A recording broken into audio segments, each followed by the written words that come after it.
আসসালামু আলাইকুম ওয়া রাহমাতুল্লাহি ওয়া বারাকাতুহু।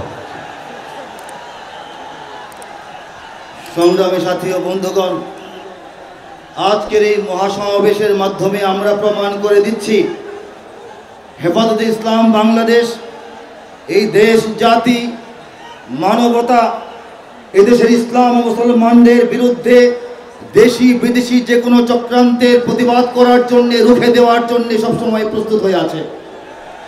হেফাজতে ইসলাম মুছে যায় নাই, বিলীন হয়ে যায় নাই, ঝড়ের মতো আসে, সব ষড়যন্ত্র তছনছ করে দিয়ে আবার ঝড়ের মতো ফিরে যায়। আজকে বাংলাদেশের প্রত্যেকটা সীমান্ত আমেরিকা, চীন, ইন্ডিয়া সহ পৃথিবীর আধিপত্যবাদ, সাম্রাজ্যবাদী শক্তির করাল থাবায় আক্রান্ত হওয়ার সম্ভাবনা দেখা দিয়েছে, ঠিক কিনা বলেন?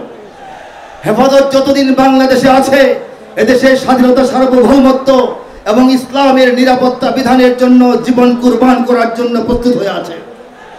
আমি একটি সঙ্গীতের 2 লাইন দিয়ে আমার বক্তব্য শেষ করছি।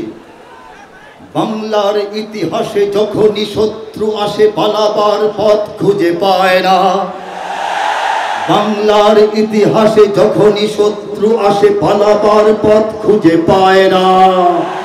ইংরেজ বেনিয়ারা এখানে খেয়েছে, তারা পালিয়ে গিয়েছে পাক হয় না। বুঝে নিক আমেরিকা, বুঝে নিক ইন্ডিয়া, বুঝে নিক রাশিয়াও চায় না। বুঝে নিক আমেরিকা, বুঝে নিক ইন্ডিয়া, বুঝে নিক রাশিয়াও চায় না। মুমিনের এই মাটি, ইমানের এই ঘাটি কিছুতেই কেড়ে নেওয়া যায় না। মুমিনের এই মাটি, ইমানের এই ঘাটি কিছুতেই কেড়ে নেওয়া যায় না।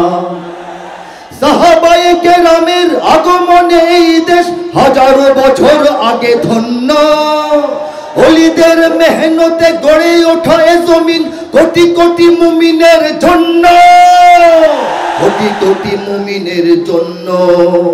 এ মাটির ভাজে ভাজে শহীদের খুন আছে, এ জমিন কখনো শুকায় না। এ জমিন কখনো শুকায় না, এ জমিন কখনো শুকায় না। মুমিনের এই মাটি, ইমানের এই ঘাটি কিছুতেই কেড়ে নেওয়া যায় না, যায় না, না না। মুমিনের এই মাটি, ইমানের এই ঘাটি কিছুতেই কেড়ে নেওয়া যায় না।